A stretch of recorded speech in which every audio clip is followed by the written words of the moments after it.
कधीच नाही चुकणार तुमचे फेवरेट टीव्ही शोज झी5 सोबत, तेही एकदम फ्री।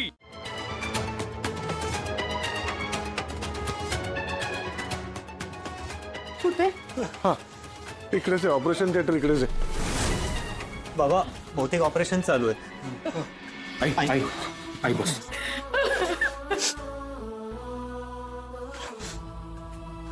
बोलूया ना कोणाशी तरी, कोणी डॉक्टर बिक्टर असेल तर बघा ना। आई मी बघतो। डॉक्टर डॉक्टर, मी आकाशचा मोठा भाऊ। आकाश आतमध्ये आहे ना, कसा आहे तो? हो, बरं झालं तुम्ही आलात, तुमचीच वाट बघत होते। ॲक्च्युली पेशंटची कंडिशन सिरियस आहे, ब्लड लॉस पण खूप झालाय। अरे बापरे।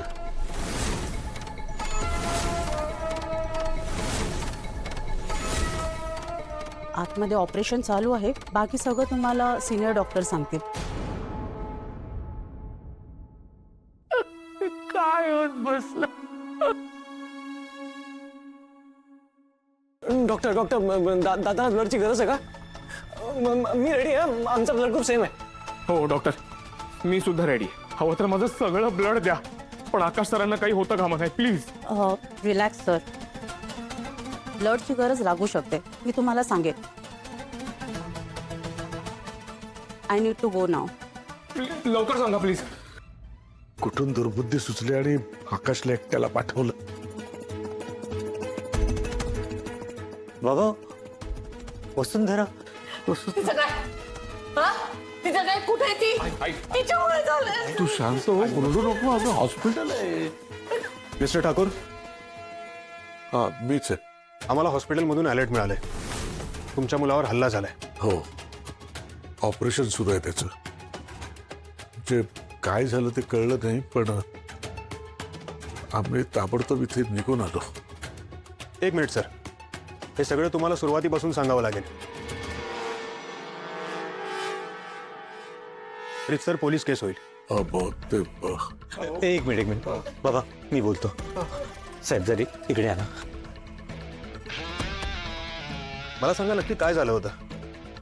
हल्ला झाला होता तेव्हा तुमचा भाऊ कुठे होता? इन्स्पेक्टर साहेब, आकाशला एक सावत्र मुलगा आहे बनी, कोणीतरी त्याला किडनॅप केलं होतं आणि त्याच्या मोबदल्यात पैसे मागितले होते। आकाश तेच पैसे घेऊन बनीला सोडवायला गेला होता। मग तुम्ही हे सगळं पोलिसांना का नाही सांगितलं? सर, ते त्यांनी आम्हाला धमकी दिली होती, पोलिसांना सांगितलं आणि बनीचं काही बरं वाईट झालं असतं तर म्हणून। हो पण साहेब, झालं असं की बनी घरी आला पण आकाश नाही आला। आम्ही त्याची येण्याची वाट बघत होतो, तेवढ्यात फोन आला आणि आम्हाला कळलं की त्याला ऍडमिट केलंय, त्याच्यावर हल्ला झालाय, त्याला गोळ्या लागल्यात। आणि सर, हे सगळं ऐकून आम्ही इतके घाबरलो की पोलिसांना कळवणं ते सुचलंच नाही आम्हाला।